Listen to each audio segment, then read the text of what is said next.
अब चलते हैं दूसरा सवाल का दूसरा प्रॉब्लम में। दूसरा प्रॉब्लम क्या कह रहा है हमारा, एपी कह रहा है। सबसे पहले सवाल को हम दर्ज कर लेते हैं। एपी एपी में क्या कह रहा है, कह रहा है -3, यहां पर लिख देंगे -3 -1/2 और सिर्फ 2 डॉट डॉट डॉट का 11वां पद कर रहा है। इस बार कितना कर रहा है, 11वां पद।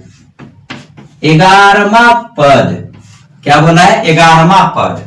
तो 11वां पद में जो है ऑप्शन भी लिख देते हैं, लास्ट है तो ऑप्शन नंबर ए में कह रहा है 28, बी में कह रहा है 22 और सी में कह रहा है हमारा -38 और डी ऑप्शन में दिया हुआ है -48.1/2। 48.1/2 ये दे रखा है।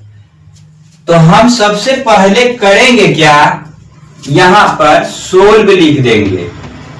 यहां पर सोल्व लिख देंगे। तो पहला पद हमारा दे रखा है -3, उसका सार्व अंतर निकाल लेते हैं। दूसरा पद में पहले घटाएंगे। दूसरा पद -1/2 घटाव, अब घटाव कितना है 3, ये दर्शाएंगे। अब इसको हल करते हैं। -1/2 माइनस गुना माइनस +3 ना, इसका बिन का जो इसके नीचे एक छिपा रहता है तो क्या हो जाएगा, इसका 2 लघुत्तम हो जाएगा। 2 में भाग दे 1 आया, 1 गुना -1 तो -1 प्लस भाग दे 2 1 से 2 में तो 2 बार 3 दूना 6, 6 माइनस चला जाएगा तो कितना बचेगा 5/2, यानी हमारा सार्व अंतर क्या कितना निकल गया 5/2।